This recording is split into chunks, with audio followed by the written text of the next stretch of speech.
সারা দুনিয়ার মধ্যে এই ধরনের কোনো জমাত পাওয়া বড় মুশকিল হইব যে জমাতে তার দস্তুরে আসাসি বা বুনিয়াদি উদ্দেশ্যাবলীর মধ্যে একটা আছে আল্লাহর জিকির। সারা পৃথিবীর বিভিন্ন সংগঠন এবং জমাতর আপনারা কানুন এবং দস্তুরে আসাসি বাইর করিয়া চাইবা। এই হিসাবে এই ইমারতে শরিয়া নদওয়াতুত তামিরুল মাহাত আজকে এই মুতাবররক মাহফিল মুতাবররক রাত্রিতে আর এই মুতাবররক মাহলও যে বারবার মাতা হয় যে এই জমাত মুকম্মল দিনী জমাত, এর লাগে এই জমাত হর কাম আল্লাহর জিকিরের সাথে কোনো না কোনোভাবে সংশ্লিষ্ট জড়িত। আর দ্বিতীয় এখানে একদিকে দিনের খাদিমিন নকলর ইজতেমা হয়, লগে দিনের মেহনতর আলোচনা হয়, আল্লাহর জিকিরের মাহাত হয়, তাজকিয়া নফসের মাহাত হয়। যাই হোক, আমার মাকাসিদ এবং উদ্দেশ্য অনেক বেশি। এই হিসাবে আমরা কর্মপন্থা আমরা কাবিরিনের অনেক লম্বা।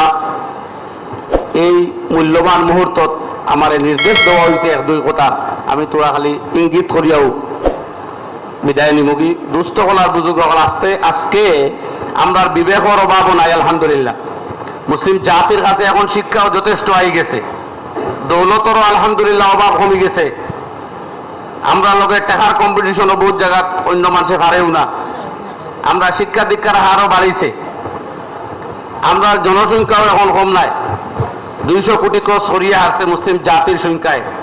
কিন্তু আমরা মধ্যে প্রয়োজন হইল সেই 313 সিফত পয়দা করা, যে 313 উপরে নাজিল হয়েছিল বাদে যে ই আমালু মা শিতুম কাদ গাফারতু লাকুম, যেটা ইচ্ছা করো তোমার তার সারা কাতা কসুর আল্লাহ মাফ দিলাইছেন।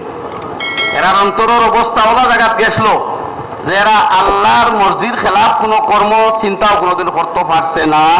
এর লাগি আসমানি ফায়সালা আল্লাহ জানাই দিলাইছিল যে এরারে মাফ দিলাইছে।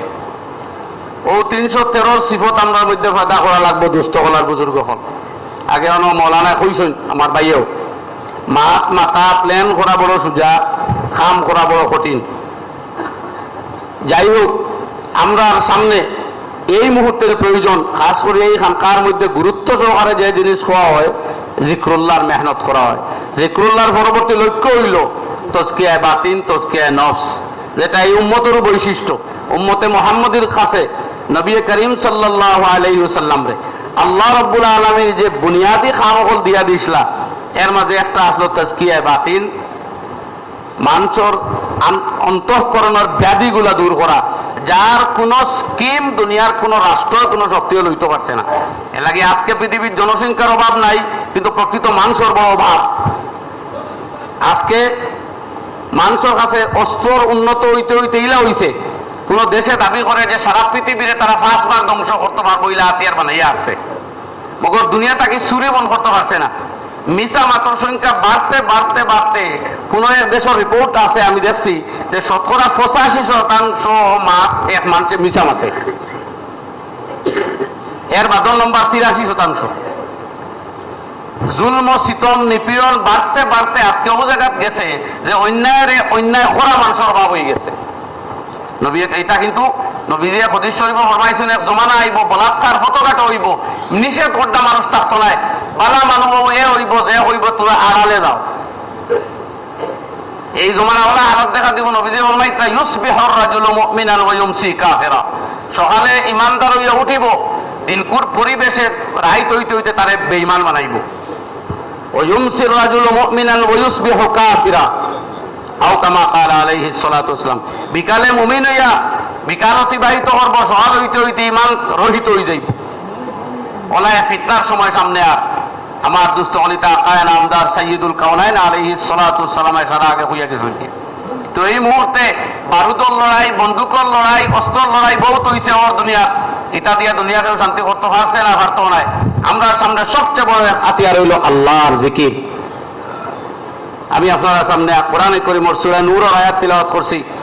এই আয়াতের মধ্যে আল্লাহ রাব্বুল আলামিন ফরমাইছেন, তোমার তার জাগতিক সমস্যা, মালি সমস্যা, হুকুমতের সমস্যা, রাজনৈতিক সমস্যার একটাও সমাধান ইমান আর আমলে সালেহর পাল্লার মধ্যে আই যাও। ইমান আর নেক আমল পাক্কা ইমান আর নেক আমলের মাপকাঠির মধ্যে তুমি তোমারে উতারি লাও, সারা দুনিয়ার মাসাইল আল্লাহ হল করিয়া দিলেই ইনশাআল্লাহ।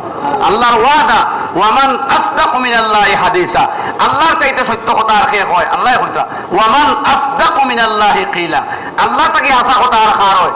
ও আল্লাহ কইতা আমার ওয়াদা আল্লাযীনা আমানু মিনকুম, যারা প্রকৃত ঈমানদার হইবে, ও আমিলুস সালিহাত, আর জিন্দেগি তাকে হারাম বুড়াইয়া দূর করে লইবে, আর নেক আমল শরীয়তের হুকুম আই দিবাই, তোমার সারা মাসাইল আমি হল করমু। মাসাইল হল করতে করতে লায়াস্তাখলিফান্নাহুম ফিল আরদ, জমিনের খেলাফত আর রাজত্ব আমি তারা তো আনিয়া দিমু যেলা আগে দিছি। আর যত ডর ভয় আতঙ্ক হমকি তুমকি দমকি আল্লাহ ওয়ালা ইউবাদদিলান্নাহুম, এটা সারা বদলাইয়া আমি জমিন প্রভুত্ব দিমু। ওয়ালা ইউমাক্কিনান্না লাহুম, জমিনের ক্ষমতা আধিপত্য তারা তো আনিয়া দিমু। আর আল্লাহ ওর মিন বাদি খাউফিহিম আমনা, ডর আতঙ্ক হারাইয়া আমি শান্তির পরিবেশ আল্লাহ তৈরি করিয়া দিমু, আল্লাহর ওয়াদা। এখন আগে দেখি আমরা দেখা পাইছি নি ইমান আর আমল ঠিক হয়েছে নি, আমরা ও দুই মাসটা তো আমরা আটকে গেছি। আমার ভাই এখন এই দুই মাসটা আটকে গেছি, আমরা এই দুইটা তাকে ছুটি যাই, হাজার হাজার মাসটা আল্লাহ হল করবো। পরিবেশের সমস্যা, রাজনৈতিক সমস্যা, আন্তর্জাতিক সমস্যা, সারা আল্লাহ ওয়াদা করছে আমি হরাইয়া দিম। এই আয়াত পড়িলে বলা করি চাইলিবা যত প্রবলেম আমরা ফেস করি আর সারা রহল আল্লাহ দিয়েছে মগর সব আল্লাযীনা আমানু মিনকুম ওয়া আমিলুস সালিহাত, ঈমান আছে আর আমলে সালেহ আছে। আমি এক হাদিস পড়েছি, এই হাদিস দুই সাহাবীর থাকি রাওয়ায়াতুস সাহাবিয়ান আনিস সাহাবী, এক সাহাবী আর এক সাহাবী থেকে রাওয়ায়াত করদা। আল্লাহ নবী আলাইহিস সালাতু ওয়াস সালাম উদাহরণ দিছেন, যে মানুষে আল্লাহর জিকির করে তার রবরে ইয়াদ করে, আর যে তার রবরে ইয়াদ করে না এর দৃষ্টান্ত জিন্দার মুর্দার সমান। যে আল্লাহর ইয়াদ করে জিন্দা, ইয়াদ করে না মুর্দা। আপনি হোক 1000 লাশ যদি হলো থাকে আর 1 লাখ এক মানুষ তা হইন, তো এই 1000 লাশ থাকি কোনো আক্রমণ কোনো ডর ভয় আপনার উপরে হইবার কারণ আছে না। আজ 200 কোটি আমরা মগর আমরা আল্লাহরে ভাও দিছি, এর লাগে এই 200 করোড় দেখে কোনো দাম দেন না, মূল্য দেন না, ইজ্জত দেন না, সম্মান দেন না। অথচ এই জাতি নবী পাক আলাইহিস সালাতু ওয়াস সালামে ফরমাইতা নুসিরতু বির রব, আমার বৈশিষ্ট্য আমি অন তাহলে 1 মাস দূরের ফতর শত্রু আমারে ডরায়। এই সাহায্য আল্লাহ করছে এই উম্মতরে ডর দিয়া, অন্য অন্তর এই উম্মতর ডর হারাইয়া আল্লাহ দিছিল। আই ডরাইতে রেখে এরা মুর্দা, আমরা আল্লাহরে ভাও দিছি, মুর্দার সমান হয়ে গেছি। মুর্দারা কেউ ডরাল না, ও হামকে তুমকে হম্বি তম্বি আর দম্পি শুরু হয়েছে। আমরা জিন্দা হয়ে যাই, আল্লাহর জিকির করতে হয়ে যাই, ইনশাআল্লাহ আমরা ইজ্জত সম্মান, আমরা আধিপত্য, আমরা ঋত গৌরব সারা আল্লাহ ফিরাইয়া দিবা, আল্লাহর ওয়াদা। এই মুবারক খানকাত এই বুনিয়াদী মেহনত যেগুলো করা এর মাঝে বড় এক মেহনত হইল আল্লাহর জিকির আর লগে আমরা ইসলাহর। আল্লাহ তাআলা এই খানকারে তার মকসুদ কামিয়াব হরুকা। আমরা সাময়িকভাবে হাজির হইলেও এর লগে যেগুলোর এই খানকার লগে আমরা প্রত্যেক জড়িত আছি, এই কর্মগুলো আমরা ব্যক্তিগত জিন্দগি যদি আমরা আমলও লাগি যাই, আমার ভাই হল ও আলি আমি করতে করতে তারিখ করতে করতে জিন্দগি যাই বুগি আমরা আমলও শুরু করা লাগবো। শুরু করে দিলে আল্লাহ একটা হলে 2টা পথ খুলিয়া দিবা, আল্লাহর ওয়াদা আছে। 1 বুড়াই বাদ দিলে আল্লাহ 2 বুড়াই বাদ দেওয়া এবার পথ খুলিয়া দিবা। 1 বেলায় আরম্ভ করলে আল্লাহ 2টা পথ খুলিয়া দেবা। তবে বন্দায় একদম আগে লওয়া লাগবে, আগে বন্দায় আরম্ভ করা লাগবে। বুঝলা নাই যে জিবরাইল আমিন আলাইহিস সালামে আইয়া কোন ফেরেশতা আইয়া ঘুম থেকে তুলবা কইবা জিকির হবো, বলে আমরা ঘুম থেকে উঠিয়া জিকির হবো লাগবো, এর বাদে আল্লাহ সারা পথ খুলিয়া দিব। ওয়া আখিরু দাওয়ানা আলহামদুলিল্লাহ।